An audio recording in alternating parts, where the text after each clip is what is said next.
আসসালামু আলাইকুম স্যার। ওয়ালাইকুম আসসালাম রহমতুল্লাহ। আসসালামু আলাইকুম স্যার। ওয়ালাইকুম আসসালাম রহমতুল্লাহ।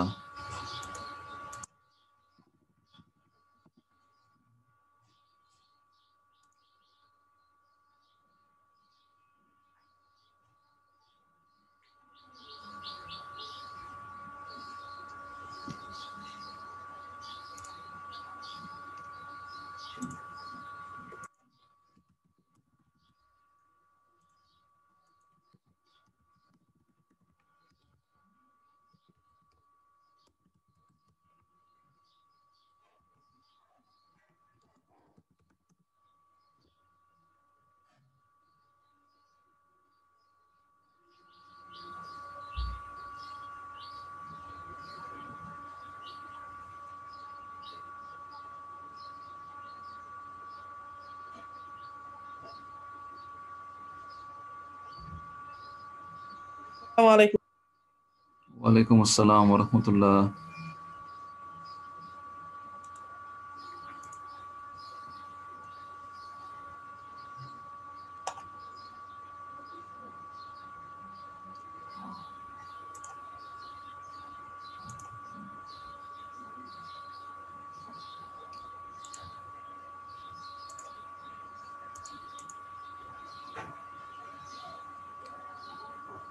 সবাই আসছো? আসসালামু আলাইকুম স্যার। ওয়ালাইকুম আসসালাম রহমতুল্লাহ।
তোমরা পার্টিসিপেন্ট আজকে তো কম কেন? আসসালামু আলাইকুম স্যার। ওয়ালাইকুম আসসালাম রহমতুল্লাহ। কি এখনো তোমরা আসো না? আজকে শীত বেশি পড়ছে তাই না? আজকে শীত বেশি। জি স্যার, আজকে দাম্পার পরে থাকতে হইতেছে যে শীত। হুম, আচ্ছা।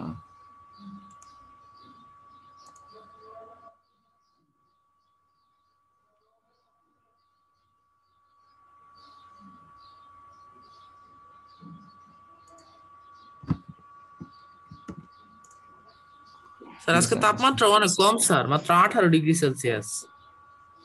হুম, হ্যাঁ, আজকে আমার রুমে 24, আমার ঘরে 24।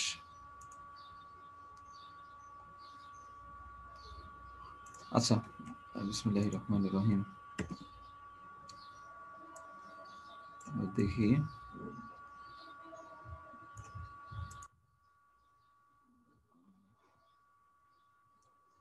আচ্ছা, গত ক্লাসে যেখানে ছিলাম আমরা,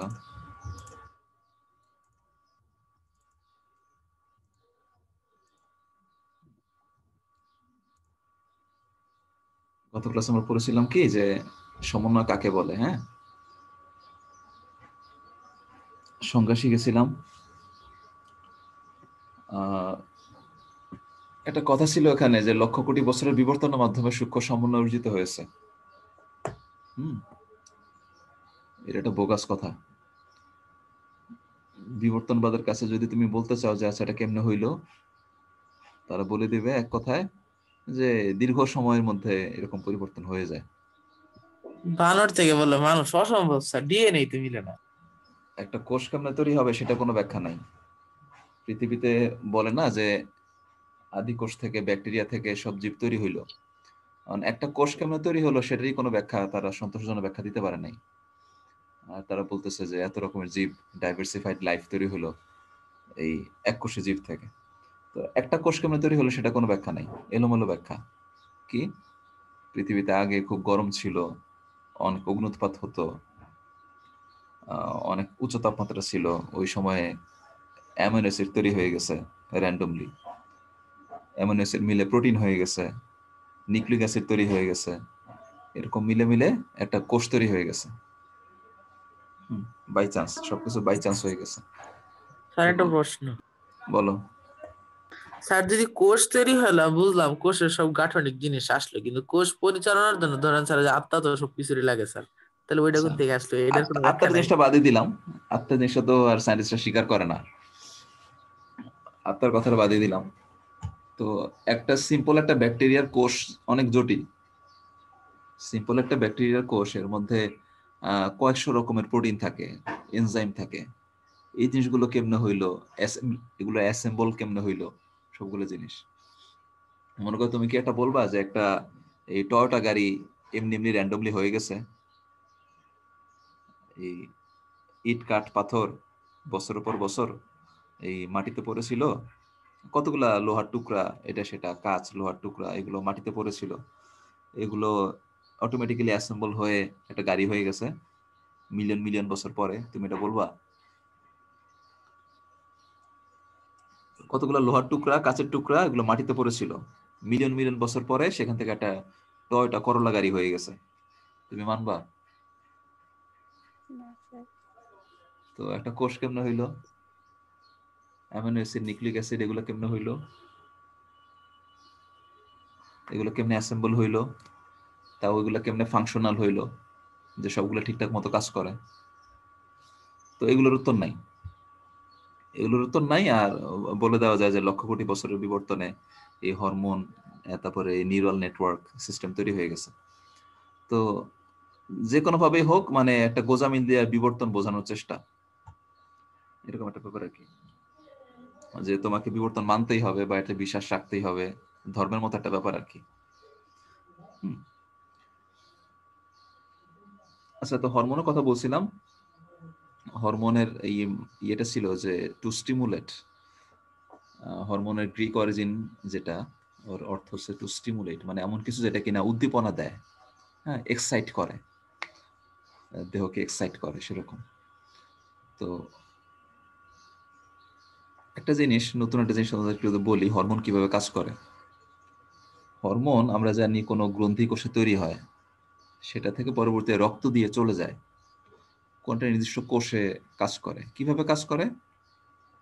আমরা জানি যে আমাদের কোষের প্রাচীরে বা প্লাজমা মেমব্রেনে বিভিন্ন রকমের প্রোটিন থাকে, তাই না? তো ওই প্রোটিনের সাথে হরমোনগুলো যুক্ত হয়, হরমোনগুলো যুক্ত হয়ে কোষের ভেতরে উদ্দীপনা তৈরি করে। কিভাবে? যখন এই নির্দিষ্ট গ্রহিতা প্রোটিন বা রিসেপ্টর প্রোটিনের সাথে যুক্ত হয়, খাঁজে খাঁজে মিলে যায়, তখন কোষের ভেতরে কতগুলো সিগন্যাল কাজ করে, কতগুলো সিগন্যালিং সিস্টেম কাজ করে। হ্যাঁ, একটা একটাকে অ্যাক্টিভেট করে, একটা একটাকে অ্যাক্টিভেট করে। এরকম ভাবে আলটিমেটলি নির্দিষ্টটা কাজ করে।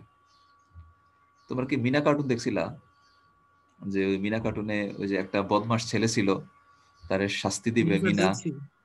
ওই যে তাকে শাস্তি দিবে, এর জন্য কি করে, কি যেন একটা দড়ি টান দেয়, দড়ি টান দিলে পাথর নড়ে, ওটা নড়লে ওই রশি কেটে যায়, তারপরে একটা রঙের বালতি ওই ছেলের উপরে পড়ে। এরকম একটা কার্টুন দেখছিলা? না স্যার। আচ্ছা, তাও ইয়ের মধ্যে দেখো না, ওই যে টম এন্ড জেরির মধ্যে স্যার দেখো না? আমি দেখেছিলাম। হ্যাঁ, ওই যে দুষ্টু ছেলেটার শাস্তি দেওয়ার জন্য তারা এই কাজটা করে, দড়ি টান দিলে জি পাথর স্যার। নড়ে, পাথরটা সরে যায়, তারপর একটা দড়ি কেটে যায়, তারপরে এরকম এরকম আরো কতগুলো ব্যাপার হয়, আলটিমেটলি তার মাথার মধ্যে রঙের বালতি পড়ে। লাল রং থাকে ওইটা। হুম। তো ওইটাকে আমরা বলি যে সিগন্যালিং ক্যাসকেড, মানে একটা দিলে একটা হয়, ওইটার পর আরেকটা কাজ হয়, ওইটার পর আরেকটা কাজ হয়, একটার পর একটা ডিপেন্ডেন্ট, আলটিমেটলি একটা নির্দিষ্ট কাজ হয়, তার উপর রঙের বালতিটা পড়লো। কথাটা মনে হয় তোমার কাছে একটু কঠিন লাগতেছে।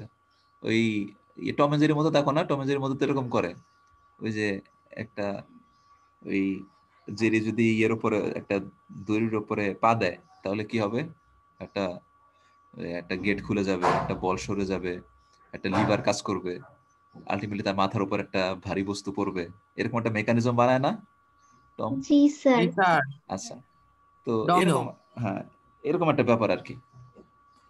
তো আমাদের কোষের ভেতরে, আমাদের কোষের এই প্লাজমা মেমব্রেনে যে প্রোটিন থাকে, রিসেপ্টর প্রোটিন বলে, এখানে যখন হরমোন যুক্ত হয় তখন এটা কি করে, একটা উদ্দীপনা তৈরি করে। ভেতরে অনেকগুলা রিলে মলিকিউল থাকে, অনেকগুলা অণু থাকে, একটা পর একটা একটা পর একটা একটা একটাকে চালু করে, সে তাকে অ্যাক্টিভেট করে, সে তাকে অ্যাক্টিভেট করে, সে আবার অন্যকে অ্যাক্টিভেট করে। এভাবে করতে করতে আলটিমেটলি একটা নির্দিষ্ট প্রোটিন বা একটা নির্দিষ্ট উদ্দীপনা তৈরি হয়, activation of cellular response.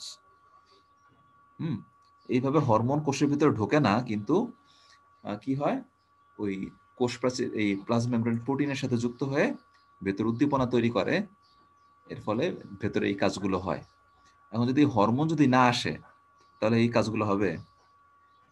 Hormone যদি এসে যুক্ত না হয়, না স্যার, হবে না। হরমোন যুক্ত না হলে বাকি ভেতরে কোনো কাজ ঘটবে না। এইভাবে হরমোন কোনো একটা কোষকে উদ্দীপনা দেয়, কোনো নির্দিষ্ট পদার্থ তৈরি করতে বা কাজ করতে উদ্দীপনা দেয়। আচ্ছা, হরমোন অনেকগুলো কাজ আছে, বইয়ের মধ্যে কথাগুলো বলা, যে বীজের অঙ্কুরোদ্গম, চারা গাছের বৃদ্ধি, ফুল ফল গজানো, মানে যত রকমের কাজ আছে সবগুলোর মধ্যে হরমোন ভূমিকা রাখে। মানব দেহের মধ্যে ভূমিকা আছে, আমাদের দেহের বৃদ্ধি, বিপাক নিয়ন্ত্রণ করা। যদি বলি দেহের বৃদ্ধি কিভাবে, যে হিউম্যান গ্রোথ হরমোন একটা গুরুত্বপূর্ণ হরমোন, আরো আছে, এটা কারণে আমরা লম্বা হই। তারপরে বিপাকীয় কাজ নিয়ন্ত্রণ, যেমন ইনসুলিন। ইনসুলিন কি করে, আমাদের কোষের ভেতরে গ্লুকোজ প্রবেশ করতে সাহায্য করে, রক্তের ভেতরে গ্লুকোজের লেভেল একটা অনুকূল মাত্রায় রাখার জন্য ভূমিকা রাখে ইনসুলিন। এই ইনসুলিন তৈরি হয় কোথায়, ইনসুলিন হরমোনটা তৈরি হয় কোথায়, অগ্নাশয় স্যার। অগ্ন্যাশয়। হ্যাঁ, তো এইভাবে বিপাকীয় কাজ নিয়ন্ত্রণ করে, এরকম আরো অনেক কাজ আছে। রক্তের উপাদানগুলো ভারসাম্য রক্ষা করে। রক্তের মধ্যে বিভিন্ন লবণ, লবণের পরিমাণ, আয়নের পরিমাণ, রক্তের ভেতরে পানির পরিমাণ, এগুলো সবগুলো ভারসাম্য রক্ষা করে বিভিন্ন রকম হরমোনের মাধ্যমে। কোনো একটা উপাদান বেশি হয়ে গেলে একটা নির্দিষ্ট হরমোন বের হয়ে আসে, সে গিয়ে ওটাকে কমায় দেয়। হ্যাঁ, এরকম ব্যাপার স্যাপার। সংকটকালীন মুহূর্তে দেহের কর্মক্ষমতা বৃদ্ধি করে, ওই যে অ্যাড্রিনালিন হরমোন। কুকুর দৌড়ানো দিলে, কুকুর দেখলে ভয় পেয়ে যায়, ওই অ্যাড্রিনালিন একেবারে হরমোন স্যার, বের হয়। Emergency protocol. হ্যাঁ, তো ইমার্জেন্সি টাইমে তখন এই দেহের কর্মক্ষমতা বৃদ্ধি পায়, গতকালকে বলছিলাম এই জিনিসগুলো। হ্যাঁ, ইত্যাদি। ফাইটো হরমোন বলছিলাম যে উদ্ভিদ দেহের বিভিন্ন হরমোন যে কাজ করে, উদ্ভিদ দেহে কাজ করে বিভিন্ন হরমোন, তাদেরকে ফাইটো হরমোন বলে। 5 ধরনের ফাইটো হরমোন, 5টা ক্লাস আছে: auxin, cytokinin, gibberellin, abscisic acid, ethylene. এই 5টা কথাই বইয়ের মধ্যে আছে। তো এছাড়াও এর বাইরে আছে পস্যুলেটেড হরমোন। কোন যে হরমোনগুলো আলাদা করে শনাক্ত করা যায় নাই, কিন্তু বিজ্ঞানীরা এর অস্তিত্ব আছে বলে অনুমান করেন, সেগুলোকে পস্যুলেটেড হরমোন বলে। কি কি?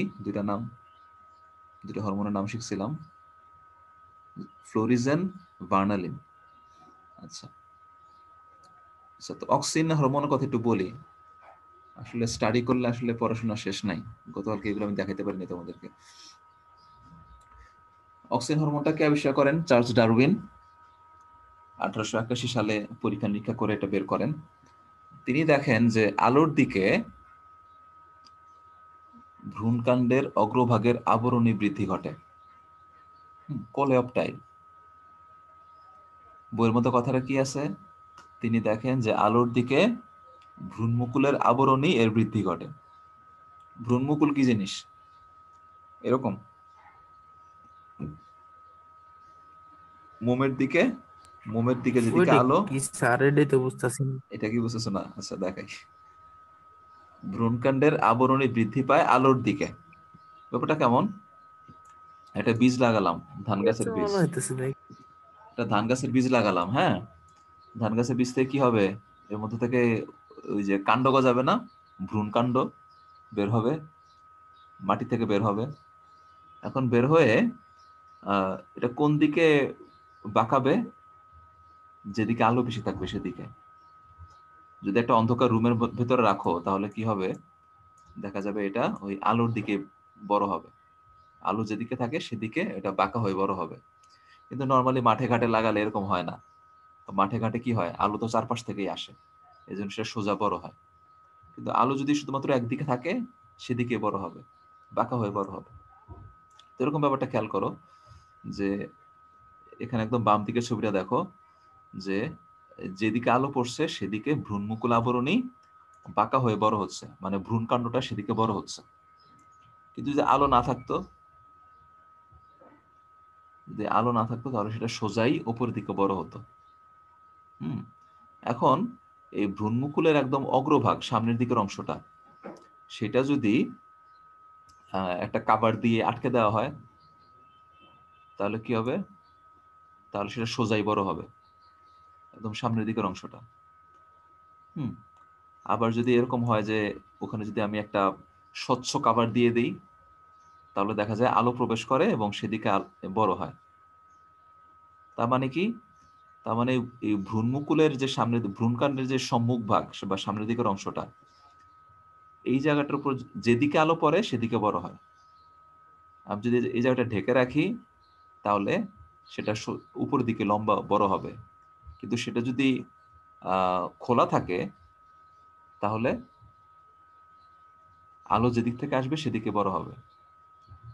অন্য কোথাও যদি আমি কাভার দিয়ে দিই তাহলে কিন্তু সেটা লাভ নাই। যেমন এখানে দেখো, এইখানে আমি একটা কাভার দিয়ে দিছি, কাভারটা কোথায় দিছি, একদম নিচের দিকে, তারপরও লাভ নাই, এটা আলোর দিকে বড় হবে। তার মানে কি বুঝলাম, যে আলো কোন দিক থেকে আসে এটা সেন্স করতে পারে কোন অংশটা, সামনের দিকের অংশটা, অগ্রভাগের অংশটা। তো সেই দিকটা কি করতে পারে, যে আলো যেদিক থেকে আসে সেদিকে ওটা বৃদ্ধিপ্রাপ্ত হয়।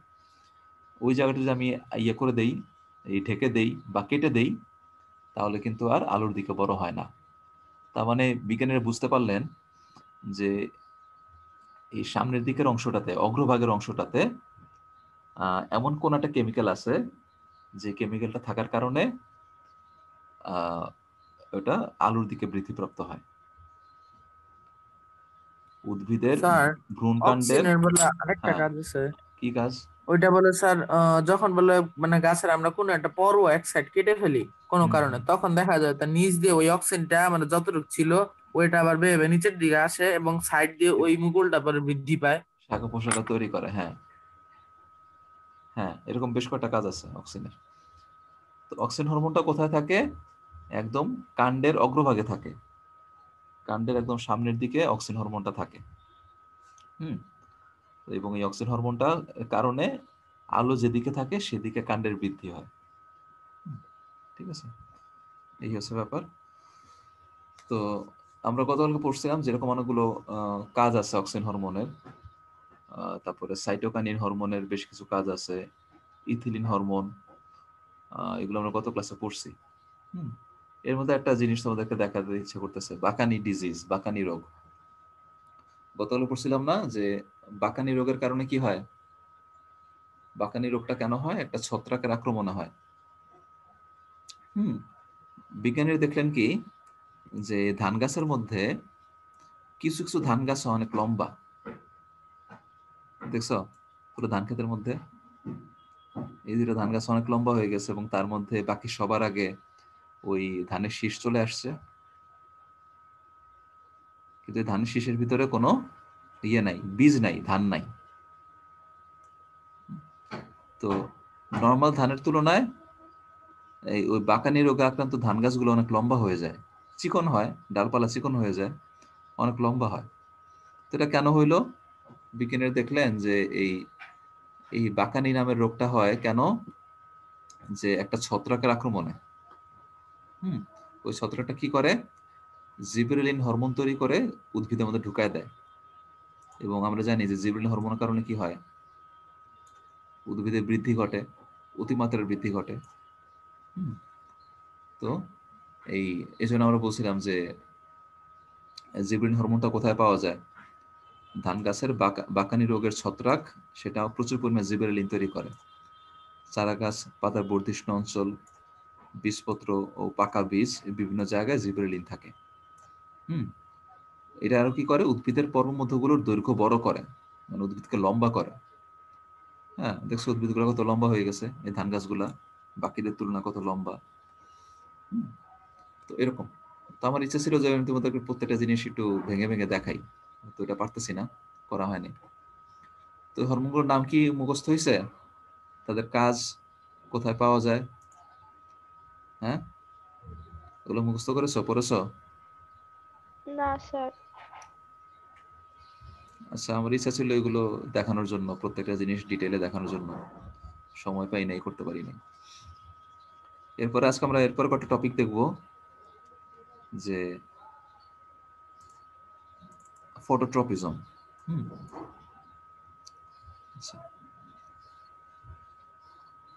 হুম, আমরা গতকালকে বলছিলাম যে উদ্ভিদের মূলের বৃদ্ধি ঘটে মাটির ভেতরে অভিকর্ষের দিকে, কাণ্ডের বৃদ্ধি ঘটে অভিকর্ষের বিপরীত দিকে। এই ব্যাপারটাকে কি বলে? এই ব্যাপারটার নাম স্যার কি? যে জিও পারসিপিট geo perception. Perception geo perception perception, এই ব্যাপারটাকে জিও পারসেপশন বলে। হুম, যে জিও পারসেপশন এই জিনিসটা। হুম, তারপর আমরা বলছিলাম যে উদ্ভিদের মধ্যে ফুল ধারণের ব্যাপারটা দিনের দৈর্ঘ্যের উপরে নির্ভর করে। অনেকগুলো উদ্ভিদ আছে যাদের ক্ষেত্রে ফুল ফোটার ব্যাপারটি দিনের দৈর্ঘ্যের উপর নির্ভরশীল না, তো তাদেরকে বলে আলোক নিরপেক্ষ উদ্ভিদ। হ্যাঁ, আলোক নিরপেক্ষ পর্যায়ে না, কিন্তু আলোক নিরপেক্ষ উদ্ভিদ। আচ্ছা, আবার কতগুলো উদ্ভিদ শীতকালে হয়, ছোট দিনের উদ্ভিদ, শীতকালে ফুল ফোটে, কতগুলোতে গ্রীষ্মকালে ফুল ফোটে, সেগুলো বড় দিনের উদ্ভিদ। এগুলো নামগুলো শিখবো, পরীক্ষা কোশ্চেন আসে যে কোনটি বড় দিনের উদ্ভিদ, কোনটি ছোট দিনের উদ্ভিদ, সেগুলা।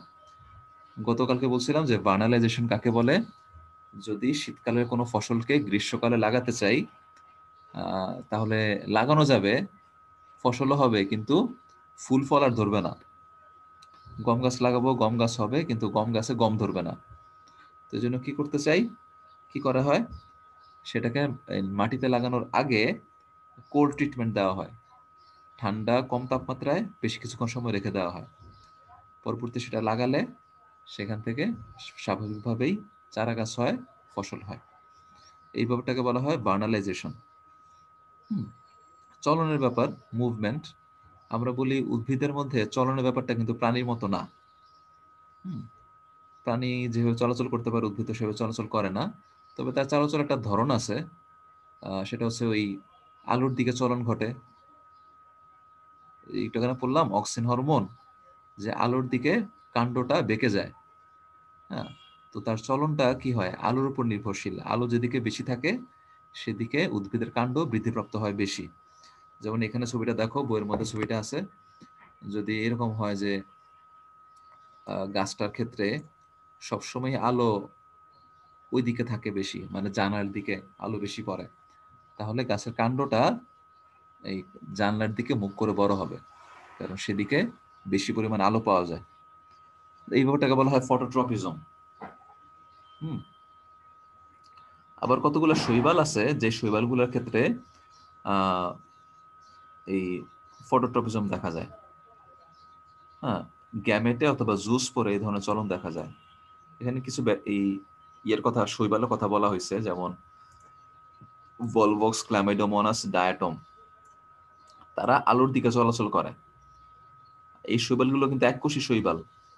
ভলভক্স ক্ল্যামাইডোমোনাস, এগুলো এককোষী শৈবাল, এগুলো আলোর দিকে চলাচল করতে পারে। আমি তোমাদের একটা ভিডিও দেখাই, এই ক্ল্যামিডোমোনাস শৈবাল এর ছবি ভিডিও দেখাই।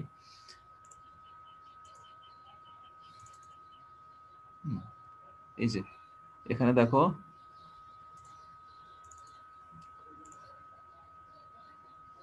এখানে যে গোল গোল গুলো দেখতে পাচ্ছ,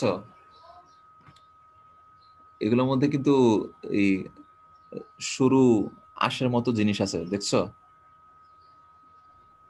জি সরু সরু স্যার। আঁশের মতো, এগুলো হচ্ছে ফ্ল্যাজেলা, ক্ল্যামিডোমোনাস শৈবালের ফ্ল্যাজেলা। আচ্ছা, এর মাঝখানে আবার যেটা লম্বা, এই যে লম্বা চলাচল করতেছে যেগুলো, এগুলো হচ্ছে ইউগ্লেনা। ইউগ্লেনা কোন জগতের জীব বলতো? নাম শুনি নাই স্যার। ইউগ্লেনা ইউগ্লোনা কোন জগতের জীব? 5 জগতের মধ্যে কোন জগৎ? ইউগ্লোনা হচ্ছে মনেরা প্রোটিস্টা, না প্রতিষ্ঠা প্রতিষ্ঠা এককোষী, আবার প্রকৃত কোষী নিজেরা সালোক সংশ্লেষণ করতে পারে, ইউগ্লোনা।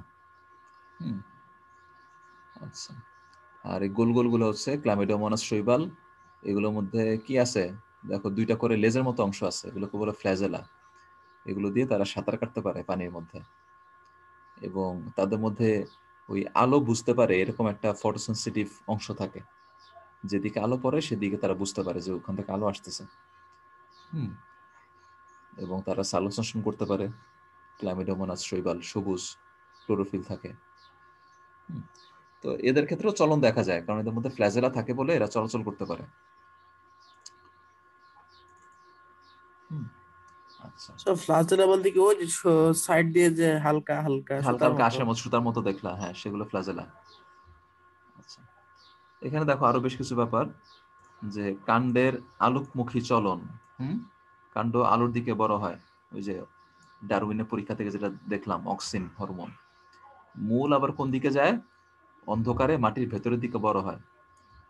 আকর্ষীয় অবলম্বনকে পেঁচিয়ে ধরা, এগুলো বক্রচলন উদাহরণ। আকর্ষীয় অবলম্বনকে পেঁচিয়ে ধরা, এটা কোন গাছের ক্ষেত্রে দেখা যায় বলো তো? পান, হ্যাঁ, পান গাছ, পুঁই শাক। পুঁই শাক, সিম, কুমড়া, লাউ, এই গাছগুলো যে মাছের উপরে দিয়ে দেয়, ওগুলো কি সুন্দর করে মাছের উপরে স্প্রিং এর মতো পেঁচায় রাখে, দেখছো কখনো? জি স্যার। সিম গাছ, কুমড়া জি জি গাছ, স্যার, এগুলো স্যার। যে কাজে মাছের লাগতেছে। মাছের ডালার সাথে যে কি সুন্দর করে পেঁচায় থাকে। হ্যাঁ, মানে কি সুন্দর করে যে পেঁচায়, এটা তার কেশি খাইলো। সে কেমনে বুঝে? তার তো আর চোখ নাই, সে কেমনে জানি বুঝে যে এখানে একটা ডাল আছে, টাচে থাকে, স্যার তবে কি সুন্দর আঙ্গুর করে। গাছও কিরকম? হ্যাঁ, আঙ্গুর গাছ আঙ্গুর গাছে তো দেখি নাই, আঙ্গুর গাছ এরকম আছে নাকি? স্যার এরকমই তো হইতে মাচার পারে, মধ্যে। জি আচ্ছা স্যার, হতে পারে। আঙুর গাছ এরকম হয়। তো এই সিম গাছ, কুমড়া গাছের কথা বলতে পারবো, সিম, কুমড়া, লাউ। তো এগুলো থেকে ডাল কাণ্ড থেকে কি সুন্দর করে এরকম আকর্ষণীয় অংশ বের হয়, ওগুলো কি সুন্দর করে পেঁচায় ফুচায় রাখে। খোলা যায় না কিন্তু, খুব শক্ত করে লাগা রাখে, এমন ভাবে প্যাঁচ দেয়, প্যাঁচ খুব সুন্দর করে দেয়। হ্যাঁ, সুন্দর করে প্যাঁচ দিয়ে রাখে যে খুব সহজে কিন্তু খোলে না, খুব জোরে টানলে ছিঁড়বে, এরকম ব্যাপার। খুব সুন্দর করে পেঁচায় রাখে। তো এটা তারা কে শিখাইলো এইভাবে প্যাঁচ দিতে হবে? তো নিজে নিজে শিখছে। নিজে নিজে শিখছে। আচ্ছা, আল্লাহ শিখাইছেন, আল্লাহ তারে দিয়েছেন এই এই ইয়েটা, যিনি বুদ্ধিটা বা বানাইছেন তিনি ক্ষমতাটা। শিখিয়ে দিয়েছেন। হ্যাঁ, তো কিন্তু তোমার বায়োলজি বই কথা বলবে না, তোমার বায়োলজি বই বলবে সে লক্ষ লক্ষ বছর ধরে প্র্যাকটিস করতে করতে লাউ গাছ শিখে গেছে, বিবর্তন। হ্যাঁ, এটা তার প্র্যাকটিসের ফসল, লাখ লাখ বছর ধরে প্র্যাকটিস করছে বলে তার এটা হয়ে গেছে। আচ্ছা, তো এগুলোকে আমরা বলি ফটোট্রপিক চলন। হ্যাঁ, তো বা ফটোট্রপিজম। এখন কাণ্ডের আলোর দিকে চলনকে বলে পজিটিভ ফটোট্রপিজম। আলোর দিকে সবসময় কাণ্ড বড় হয়। আর মূল কি হয়? সবসময় আলোর বিপরীত দিকে বড় হয়, এটাকে বলে নেগেটিভ ফটোট্রপিজম। এগুলো আমরা পড়লাম। আচ্ছা, তো এই হচ্ছে মোটামুটি শেষ। হ্যাঁ, তো এখান থেকে ইম্পর্টেন্ট কনসেপ্ট গুলো হইতেছে কি, ফটোট্রপিজম কাকে বলে, সংজ্ঞা আসে। তারপরে পজিটিভ ফটোট্রপিজম, নেগেটিভ ফটোট্রপিজম বলতে কি বোঝো। হুম, তারপরে বক্রচলন কাকে বলে। হুম, আচ্ছা। আর তো এখানে 2টা ব্যাপার বলতে ভুলে গেছি। সামগ্রিক চলন কি?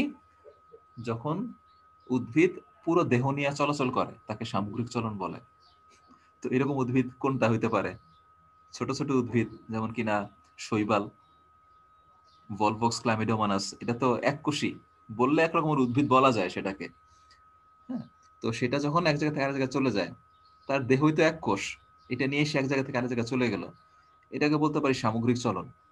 কিন্তু বড় একটা গাছ, সে তো আর হাঁটাচলা করতে পারে না, তার ক্ষেত্রে কি হয়? বক্রচলন হয়। হুম, এছাড়াও উদ্ভিদের আরো বেশ কিছু রকম চলন হয়, যেমন মূল। আহ, মূল কি হয়? মূলগুলো এমন দিকে বড় হয় বেশি, যেখানে পানি বেশি আছে অথবা পুষ্টি উপাদান বেশি আছে, সেদিকে মূলগুলা বেশি বড় হয়। যেমন নারিকেল গাছের ক্ষেত্রে দেখবা, আমাদের বাড়িতে এরকম দেখি আমি, এই নারিকেল গাছ এর সাথে কল আছে, হ্যাঁ নলকূপ আছে। এখন কি হয়েছে, নারকেল গাছের কতগুলা মূল বারবার কি করে, ওই কলের কাছে চলে আসে, নলকূপের কাছে চলে আসে, মাটির ভেতর থেকে উপরে উঠে আসে। কেন আসে? কারণ ওখান থেকে পানি পাওয়া যাবে, নলকূপ সারাদিন মানুষজন চাপে, ওখান থেকে পানি পাওয়া যায়। এজন্য নারকেল গাছের কতগুলা মূল মাটি ভেদ করে উপরে উঠে ওই নলকূপের কাছে চলে যায় বারবার, এটাকে কেটে দিলেও বারবার আসে। তো উদ্ভিদের মূল সেদিকে বড় হবে যেখানে পুষ্টি উপাদান বেশি পাওয়া যায় বা পানি বেশি পাওয়া যায়। এটাও তার এক রকমের চলন। ঠিক আছে, তো এই বিষয়গুলো। এরপর আমরা প্রাণী ক্ষেত্রে বলি, প্রাণীর ক্ষেত্রে কি ঘটে। প্রাণীর ক্ষেত্রে তো হরমোনের ব্যাপারটা অনেক জটিল, তাই না? হরমোনগুলো কি করে, আমাদের দৈহিক কার্যকলাপ নিয়ন্ত্রণ করে, বৃদ্ধি নিয়ন্ত্রণ করে, এমনকি আমাদের মন মানসিকতা নিয়ন্ত্রণ করে। হ্যাঁ, তোমাদের এই বয়সে খালি হরমোন আর হরমোন, তোমাদের এই বয়সে তোমাদের মধ্যে হরমোনে ভর্তি, এই কারণে মনে কত কিছু চায়। হ্যাঁ, কত কিছু চায়, কত কিছু কল্পনা করতে ইচ্ছা করে এই হরমোনের কারণে। আবার সব দোষ হরমোনের দিলে হবে না, নিজেরও কিছু দোষ আছে। হ্যাঁ, কোনটা শয়তানি কাজ করে ফেললাম, পরে এটার দোষ হরমোনের উপর দিয়ে দিলাম, তাহলে কিন্তু হবে না। কিন্তু হরমোন গুলা ভূমিকা রাখে আর কি। হ্যাঁ, স্যারকে জিজ্ঞেস করলে বলবো হরমোনের কারণে হরমোন যত দোষ বান্ধা কর। শব্দ হরমোনের না। হ্যাঁ, তো হরমোন এই সময় অনেক ভূমিকা রাখে আর কি। প্রচুর পরিমাণে ভূমিকা রাখে। চিন্তা ভাবনা, আচার আচরণ, এই কথাগুলো, যেমন ব্যক্তির আচরণ, স্বভাব এবং আবেগ প্রবণতা, এগুলো এগুলো পেছনে অনেক হরমোন দায়ী। এগুলো হরমোন পাওয়া অপরিসীম। আচ্ছা, যাক। তো এরপরে হরমোনকে কি বলা হয়? রাসায়নিক দূত বলা হয় বা কেমিক্যাল মেসেঞ্জার বলা হয়। আমরা হরমোনের বৈশিষ্ট্য থেকে জানি হরমোন কি হয়, এক জায়গায় তৈরি হয় তো অনেক দূরে গিয়ে কাজ করে, সেখানে গিয়ে সিগন্যাল দেয় যে তুমি এই কাজটা করো। এজন্য হরমোনকে কেমিক্যাল মেসেঞ্জার বলা হয়। এখন বিভিন্ন প্রাণীর ক্ষেত্রে হরমোনের ব্যাপারটা দেখতে পাওয়া যায়, যেমন ফেরোমন। ফেরোমন হচ্ছে কতগুলো নিম্ন শ্রেণীর প্রাণীর মধ্যে পাওয়া যায় হরমোন। হ্যাঁ, ওই প্রাণী থেকে নিঃসৃত হরমোনগুলোকে বলে ফেরোমন। এই ফেরোমন হরমোন কি করে? পিঁপড়া আর পিঁপড়ার মৌমাছিতে মধ্যে, থাকে মনে হয় পিঁপড়া স্যার। মৌমাছি এদের ক্ষেত্রে দেখা যায়। এছাড়া তাদের প্রজননের ক্ষেত্রে তারা কি করে? ফেরোমন হরমোন নিঃসরণ করে। এই হরমোনের ঘ্রাণ পাইলে এই ওই স্ত্রী বা পুরুষ এই প্রাণীটা চলে আসে।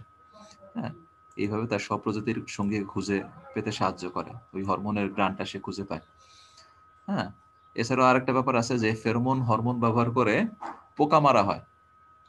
ওই ফেরোমন হরমোনটা, এটা দিয়ে যে তোমরা কৃষি শিক্ষা পড়লে একটা পড়বা, টপিক পড়বা, সমন্বিত বালাই ব্যবস্থাপনা, বাংলা একটা নাম আছে, ইংরেজিতে বলা হয় ইন্টিগ্রেটেড পেস্ট ম্যানেজমেন্ট। এরকম নাম শুনছো? যে পোকামাকড় মারার বিভিন্ন পদ্ধতি।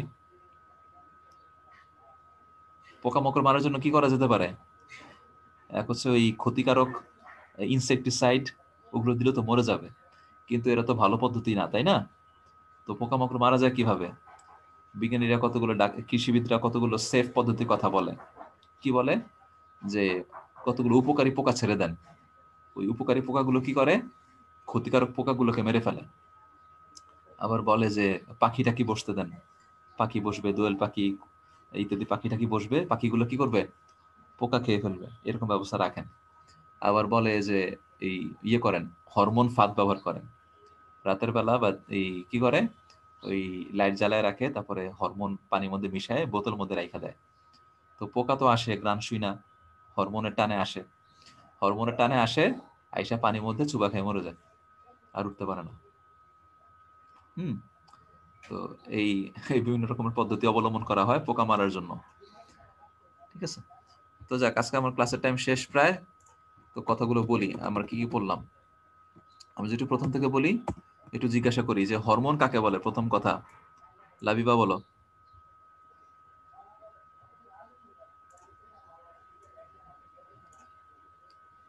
প্রথমত বলো, হরমোন কাকে বলে? স্যার থাকলে তো বলবো স্যার, আজকে নাই তো। লাবিবা নাই?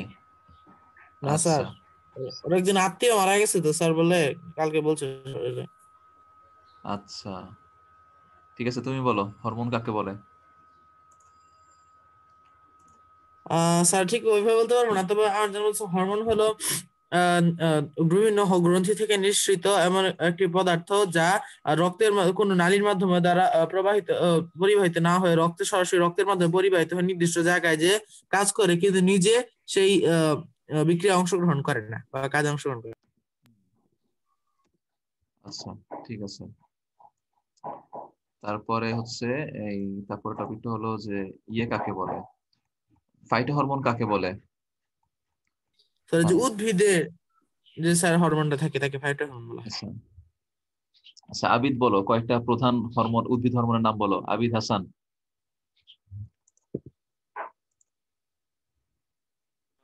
আবিদ হাসান, কয়টা প্রধান উদ্ভিদ হরমোনের নাম বলো।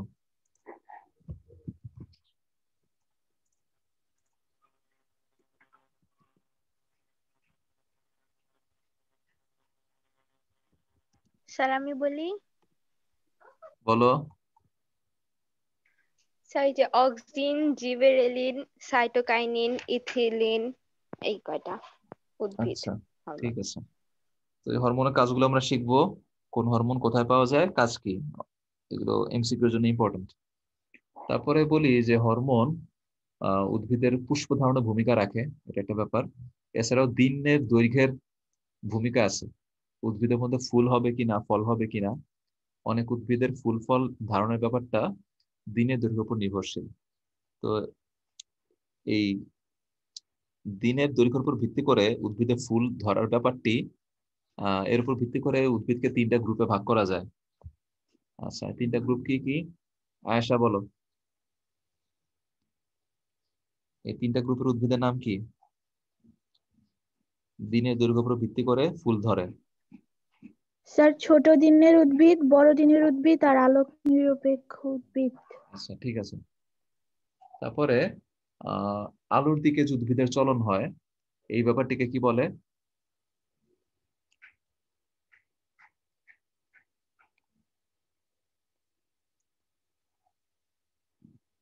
এই ব্যাপারটিকে কি বলে, জয়িতা বলো। স্যার আলোকমুখী চলন। আলোকমুখী চলন ইংরেজিতে কি বলে? ফটোট্রপিজম। আচ্ছা, নেগেটিভ ফটোট্রপিজমটা কার ক্ষেত্রে দেখা যায়? স্যার আমি বলবো। স্যার আমি বলি। স্যার আমি বলি। হ্যাঁ, আচ্ছা সবাই বলো, যারা যারা বসে আমি বলি সবাই বলো। মূলের দিকে, আলোর মূলের বিপরীত দিকে, বিপরীত ফটোট্রপিক দিকে। নেগেটিভ আর পজিটিভ হলে আলোর দিকে। আচ্ছা, না, নেগেটিভ ফটোট্রপিজম কার ক্ষেত্রে দেখা যায়? মূলের। মূলের বিপরীত ও দিকে স্যার। মূলের এর দিকে, আর আচ্ছা, কাণ্ডের দিকে হচ্ছে গিয়ে পজিটিভ। ঠিক আছে। বায়োলজিক্যাল ক্লক কাকে বলে? এটা একটা কঠিন, একটু কঠিন কথা, বলো দেখি। বায়োলজিক্যাল ক্লক একটু গুছায় বলতে পারবা কে? বায়োলজিক্যাল ক্লক কি, কে বলতে পারবা?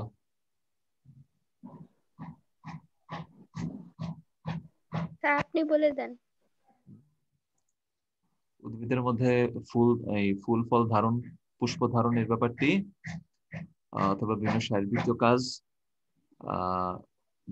এই দিবারাত্রি দৈর্ঘ্যের উপর নির্ভরশীল। হ্যাঁ, দিবারাত্রির উপর নির্ভর করে কতগুলো শারীরবৃত্তীয় কাজ সম্পাদিত হয়। এইভাবে দিনের রাতের দৈর্ঘ্যের উপর ভিত্তি করে নির্দিষ্ট ছন্দ মেনে শারীরবৃত্তীয় কাজ সম্পাদন করা, এই ব্যাপারটিকে বলা হয় কি, বায়োলজিক্যাল ক্লক বা জৈবিক ছন্দ ঘড়ি, এরকম। ঠিক আছে। তো এরপর আমরা দেখলাম যে একদম লাস্টে দেখলাম যে প্রাণী দেহের ক্ষেত্রে বিভিন্ন হরমোনের বিভিন্ন ভূমিকা আছে, তার শারীরবৃত্তীয় কাজ সম্পাদনের জন্য, দৈহিক বৃদ্ধির জন্য, এছাড়াও তার আচার আচরণ, মানসিকতা, এগুলো হরমোনের উপর নির্ভর করে। ইনশাল্লাহ আমরা নেক্সট দিনে আগামী দিনে দেখবো যে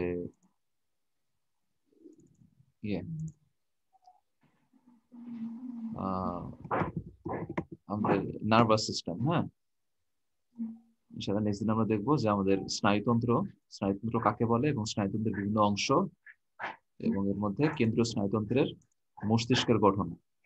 ঠিক আছে, ইনশাআল্লাহ। কারো কোনো প্রশ্ন আছে? না স্যার। আচ্ছা, ওকে, রাখি। হ্যাঁ, আসসালামু আলাইকুম। আসসালামু আসসালামু আলাইকুম স্যার।